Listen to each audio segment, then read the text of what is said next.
Muito bem, dito isso, já falei demais aqui, senhores. Vamos lá agora, continuando nesse nosso exemplo, vamos ver sim as diferenças, até porque você possa responder aquela questão lá, se nós estamos diante de uma responsabilidade contratual ou extracontratual, no caso, nos dois exemplos que usei, o Kiko e o Chaves lá. Continuamos aqui, senhores. Muito bem. Qual é a diferença conceitual? Não há muita dificuldade, parece-me que é um pouquinho até instintivo você responder a diferença conceitual entre a responsabilidade contratual e a extracontratual. Por que digo isso? Porque quando se pensa em responsabilidade contratual, você está pensando em contrato.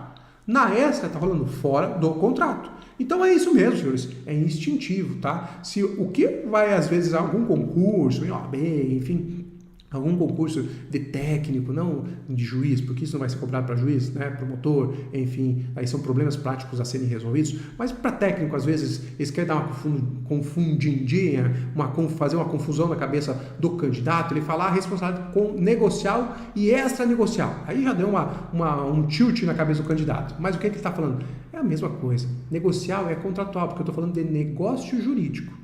Então ele só está querendo confundir. É um sinônimo. Quando eu estiver falando de responsabilidade negocial, eu estou falando de responsabilidade contratual. Quando eu estou falando de responsabilidade extranegocial, eu estou falando de responsabilidade extracontratual. Então não se preocupe. Também posso chamar a responsabilidade extracontratual de responsabilidade aquiliana, porque ela vem lá da Lex Aquilia. Então não se preocupem com estes termos, ok? Muito bem. O que acontece aí? Na responsabilidade contratual, eu tenho uma ligação prévia entre as partes, eu tenho um contrato. Aqui, então, por ter o contrato, eu tenho a ofensa, uma regra específica do contrato, surgindo aquilo que quem estudou comigo aqui obrigações, eu tenho um curso de obrigações, falando só sobre obrigações, é um curso completo que tem sobre obrigações, mas aqui eu divulgo pouco ele, deixo ele escondidinho, porque é só para aqueles bons alunos, para aquelas bons advogados que querem realmente dominar. Pois bem, para quem sabe lá em obrigações, eu estou falando de inadimplemento. Quando eu descumpro um contrato, surge o inadimplemento, se eu causo um dano, eu tenho que reparar esse dano. Já na extracontratual, não há ligação prévia entre as partes. O que acontece aqui? O ofensor, ele ofende um dever geral de cautela, que é aquilo que eu mencionei para vocês lá no início do nosso curso, falando do princípio geral lá do neminem leder, a ninguém é dado causar prejuízo a outrem. Eu tenho que proteger o patrimônio moral ou extrapatrimonial ou patrimonial da outra pessoa. Então eu não posso causar prejuízo. Se eu não posso causar prejuízo, eu tenho então que, causando prejuízo, eu tenho que indenizar. Essa é a diferença básica conceitual. Então, exemplos. Contrato de transporte. Se o Kiko fez com o Chaves um contrato de transporte e capotou o carro, não levou o Chaves são e salvo lá para São Paulo, ele descumpriu o contrato, automaticamente nós estamos dentro do âmbito da responsabilidade contratual. Por outro lado, quando o Chaves joga a bola, chuta a bola, e essa bola vem bater no narigão lá do Kiko e quebra o nariz do Kiko, não há um contrato entre eles. O Chaves não está prestando um serviço para o Kiko. Ali há o quê? Um dever geral de cautela. Não chutar a bola de forma a machucar outras pessoas. Como ele, Chaves, viola esse dever geral de cautela, nós estamos diante da responsabilidade extracontratual, também chamada extranegocial, ou então responsabilidade nos manuais chamadas de aquiliana, Lex Aquilia, que é baseada na culpa, comprovação da culpa. Então essa é a diferença conceitual. Da diferença conceitual já vem a primeira diferença aqui que está no meu quadro. Veja, na contratual, a relação entre as partes antes do evento danoso. Na relação extracontratual, não há relação entre as partes antes do evento danoso. A segunda diferença que gostaria de apresentar a vocês e quero que vocês curtam, não, na verdade curtam não, senhores. Eu estou aqui, curta, compartilha, tá bom, você está gostando do conteúdo, se você estiver assistindo pelo YouTube, curta e compartilha, tá, senhores? Mas o que eu quero falar para vocês é que a segunda diferença básica é, vejam só, na relação quando eu estou diante de um contrato e eu violo uma norma específica, surge a chamada responsabilidade contratual. Já diante de uma norma geral. Quando eu não tenho um contrato, estou vendo uma norma geral, como deu o exemplo do Chaves ali, eu estou diante, então, aqui da responsabilidade extracontratual. Com relação a isso, é muito bom e falar do seguinte, norma específica. Se eu tenho um plano, contratei um plano de saúde, e o plano de saúde deve cobrir todos os meus infortúnios médicos, os problemas médicos que eu tenho. Se eu sofro um infarto, vou para o médico, né? Vou para o hospital, pronto-socorro, Deus me livre, né? Não quero sofrer um infarto, Deus me livre, você também não, né? Mas tá lá, eu, Leonardo, sofri um infarto e vou correndo para o médico. Chego no médico, meu plano de saúde não quer cobrir aquele evento dizendo, isso aqui não é um procedimento de urgência ou emergência, você não está abrangido porque contratou o plano há menos de 10 dias, essa é uma desculpa clássica aí dos planos de saúde.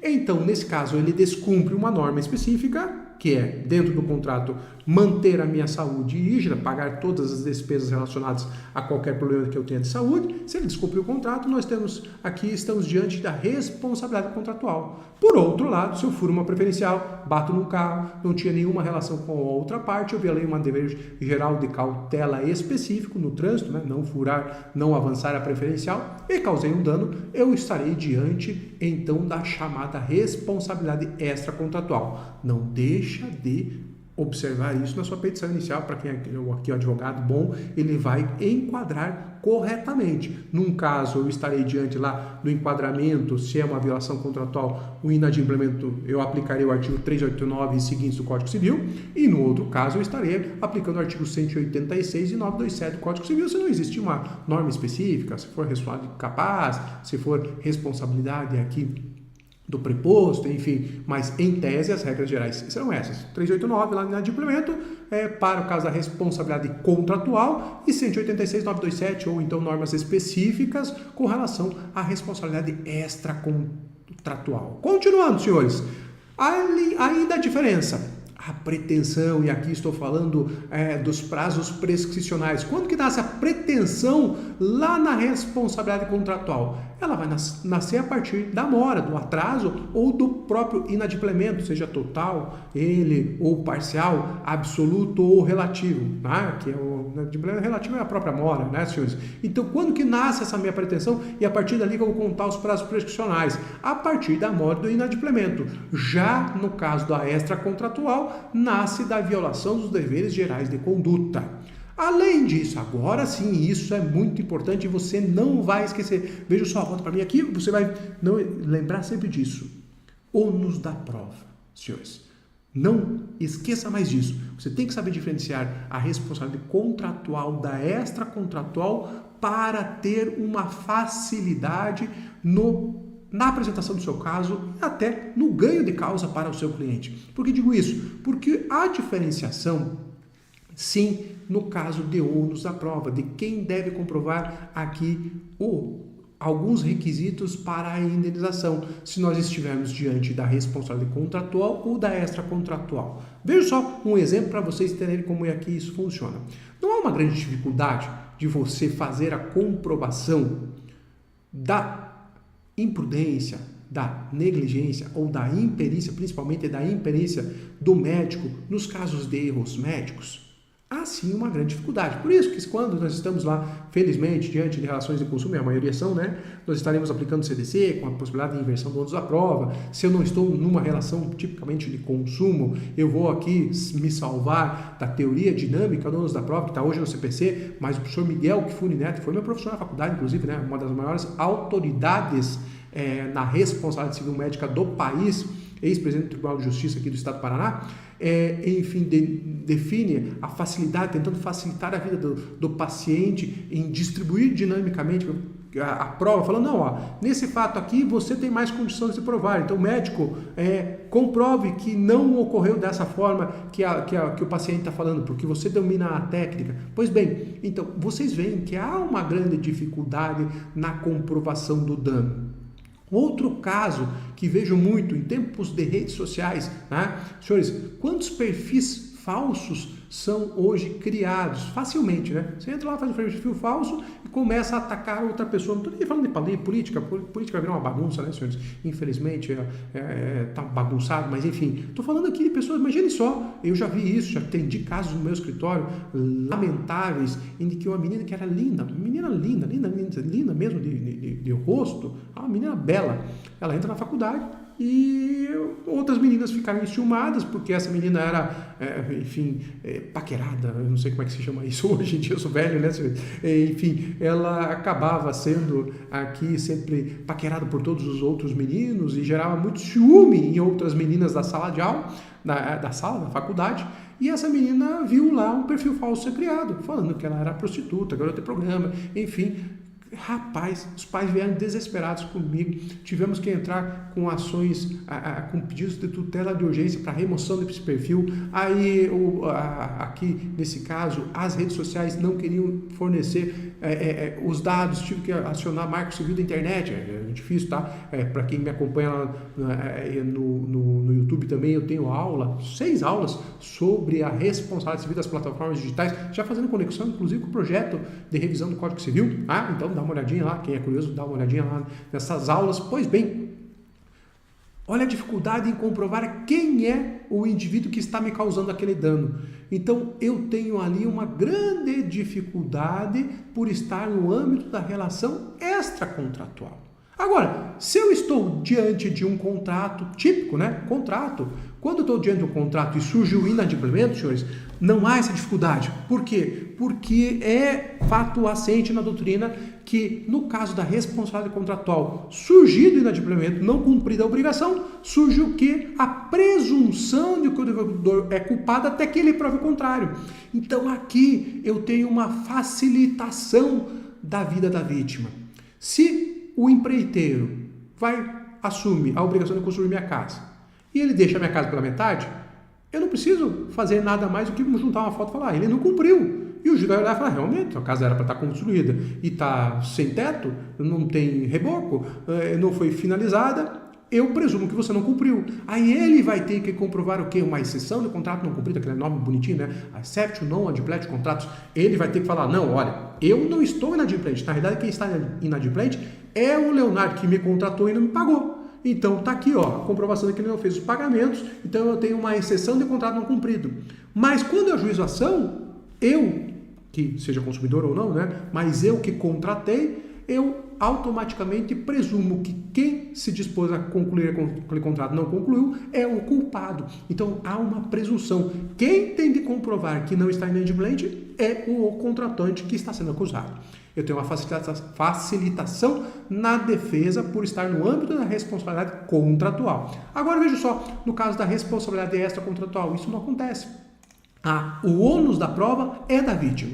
É aquela regra geral do 373 do CPC, lá em que eu tenho que comprovar o fato constitutivo do meu direito, ok? Vamos lá, para finalizar, para caminhar já para a finalização, falando só das principais diferenças, senhores, é importante você lembrar que, no caso da responsabilidade contratual, geralmente o incapaz não responde. Por quê? Porque ele não firma contrato. Obviamente o contrato pode ser firmado pelo incapaz, então, obviamente, ele também não responderá. Mas ele pode ser representado ou assistido. Tudo bem, senhores, mas em regra ele não responde. Já na extracontratual, ele responde sim. A criança foi lá e praticou, ou o adolescente praticou um ato, vejam só esses youtubers, né? Pega o seu carro lá com 16 anos, começa a fazer vídeo e acaba batendo o carro no carro de alguém e causando um grande prejuízo. Ele vai responder com o seu patrimônio, de forma subsidiária, indenização mitigada, mas ele vai responder.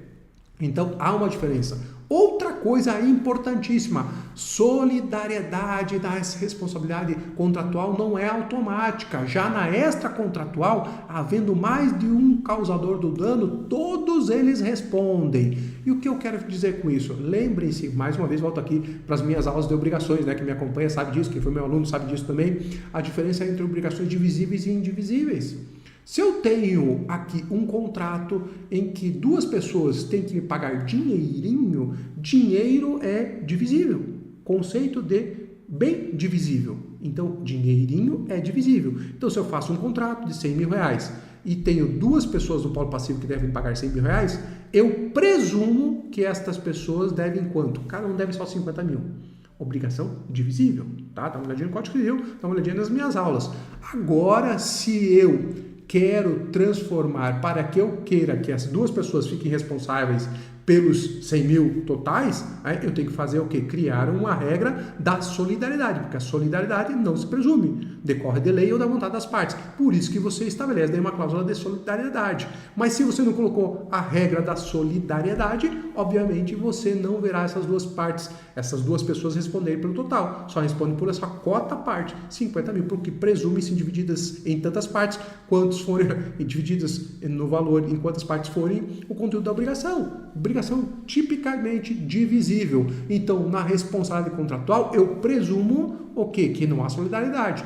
Já na extracontratual, sim, todos os ofensores responderão de forma solidária pela reparação do dano. Então, ali não há dúvida. 942, Código Civil, se não me engano, tá? Mas vocês depois dão uma olhadinha. Nós estamos aqui presumindo a solidariedade. Outra diferença muito importante para a gente caminhar para a finalização, uma já disse isso, a prescrição na contratual geralmente pode ser mais longa, geralmente é de 5 anos, podem chegar até 10 anos, quando eu não tiver instrumento líquido ali, certo, não estiver dentro daquele rol do artigo 206, principalmente, eu posso chegar até 10 anos, e no caso da extracontratual, geralmente é mais reduzida. Dei o exemplo dos 3 anos do artigo 206, parágrafo 3º, inciso 5º do Código Civil. E para finalizar, sim, aí vejam só, juros de mora. A partir da citação no caso da responsabilidade contratual, artigo 405 do Código Civil, e no caso da extracontratual, a partir do evento danoso. Não esqueço de dar uma olhadinha na súmula 54 do STJ. Tudo isso está resumido aqui nesse quadrinho bonitinho que eu deixo para vocês e que, obviamente, passarei para quem é aqui assinante do curso e quem assistir essa aula pelo YouTube. Daí não, aí terá que fazer vários comentários lá para eu mandar esse quadrinho, esse material anexo. Diga para mim, você sabia a diferenciação entre a responsabilidade contratual e extracontratual? Mais ainda, acha que ela é agora importante ou não é importante para você? Você já viu esse tipo de prejuízo? Se você está assistindo pelo YouTube, fala para mim aí nos comentários, demanda para mim aí, apresenta exemplos e vê se se você às vezes advoga no âmbito empresarial, já não experimentou. Eu experimentei vários. Vou contar um caso daqui para vocês no decorrer das aulas, num caso que eu vi um advogado dar um prejuízo de mais de 780 mil reais. Uma advogada, tá? Não interessa se é advogado ou advogado. Nesse caso era uma advogada, tá? E ela sempre foi muito ruim, infelizmente. Mas tinha muito cliente e também tinha muito cliente. Ela deu um prejuízo de mais de 780 mil reais para o seu cliente, obviamente para o seu próprio bolso, né? Porque se ela tinha um contrato lá de 30 mil, de 30%, ela estava perdendo ali no mínimo 240 mil reais. São as tristezas da vida, né, senhores? Às vezes, Deus dá sol para todo mundo, então às vezes essa pessoa tem ali um baita de um sol, mas não está aproveitando na praia, né? Ela quer se esconder aí e ir para friaca. Dito isso, senhoras e senhores, espero que você esteja gostando das aulas. Se está gostando, curta, compartilha se estiver em qualquer rede social. Não deixe de me acompanhar lá no YouTube, no Leonardo Agostini Advogado. Também não deixe de acompanhar lá no Leonardo Agostini 76, @Leonardo Agostini 76 no Instagram. Volto daqui a pouco para falar agora daí da responsabilidade direta e indireta, também da diferença da penal e da civil e ainda falar da subjetiva e objetiva, para a gente ficar nos tipos de responsabilidade. Um grande abraço e até a próxima!